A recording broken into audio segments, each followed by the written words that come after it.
18 mars 1977, le président Marian Ngouabi est assassiné dans des circonstances de trouble. Dans les heures qui suivent, Pascal Lissouba est arrêté une nouvelle fois, accusé de complicité dans la conspiration.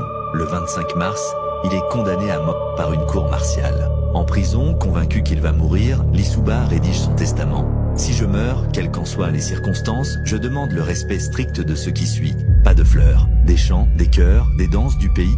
Mais le destin bascule. 3 hommes, 3 interventions vont sauver sa vie. Parmi eux, Henri Lopez, alors ministre des Finances.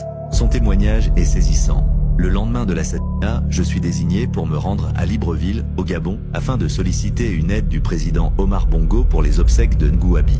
Je n'ai même pas à insister. Bongo me remet une enveloppe de 50 millions de francs CFA. Mais, à ma grande surprise, il me lit une lettre rédigée par un vice-premier ministre gabonais. C'est l'oncle de Pascal Lissouba. Il craint pour sa vie. Bongo griffonne un message personnel à l'attention de Sassou Nguesso, président du comité militaire du parti. Il demande expressément à ce que tout soit fait pour sauver Lissouba. De retour à Brazzaville, Henri Lopez se rend directement au siège du CMP. La sécurité est assurée par des militaires cubains. Il transmet Sassou la lettre et d'un regard laisse entendre qu'il entend la requête. Lopez poursuit « Je n'étais pas un soutien de la révolution. J'avais plaidé la grâce de Lissouba. Je contacte Sassou par téléphone. Il me dit simplement « Tant que je serai à mon poste, rien n'arrivera à Lissouba. » Et il a tenu parole. Grâce à cette intervention, Pascal Lissouba échappe au peloton d'exécution. Mais sa peine est lourde. Travaux forcés à perpétuité. Il est emprisonné successivement à Brazzaville, puis dans des lieux reculés, Epena, puis Wesso, dans le nord du pays. Plus tard, Lissouba écrira simplement « En 1977, Bongo m'a sauvé la vie ». Du 5 au 8 février 1979, une session extraordinaire du Parti congolais du travail, PCT, met fin au règne du comité militaire. Denis Sassou Nguesso est désigné chef de l'État par intérim.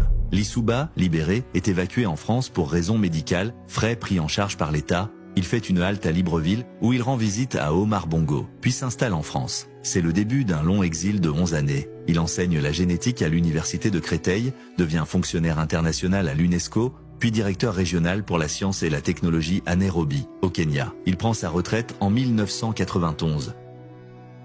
En juin 1992, Pascal Lissouba propose sa candidature au poste de Premier ministre de la Transition. Il mène les 2 premiers tours, mais est finalement battu au 4e par André Milongo. Mais l'heure de Lissouba n'a pas sonné. En juillet, il fonde l'UPADES, Union panafricaine pour la démocratie sociale, et se lance dans la course présidentielle. Son projet ? Transformer le Congo grâce au progrès scientifique et technologique. Lors d'un meeting, il déclare « Je suis venu pour vous servir et non pas pour me servir ». 30 ans plus tard, nous voilà plus bas que lorsque l'indépendance nous a surpris. Et oui, je dis surpris car nous n'avions comme idéal que l'indépendance, mais nous n'avions jamais réfléchi à notre grande honte sur les voies et moyens de nous développer. Nous ne venons pas parce que nous avons soif du pouvoir, j'aurais pu le prendre 36 000 fois par le passé.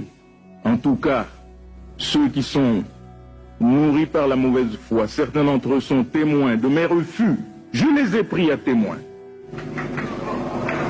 Aujourd'hui, je viens pour vous servir, messieurs et mesdames, et non pas pour me servir, je n'en ai pas besoin.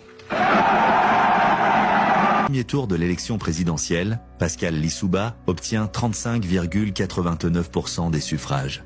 Bernard Colella, 20,32%, Denis Sassou Nguesso, 17,87%.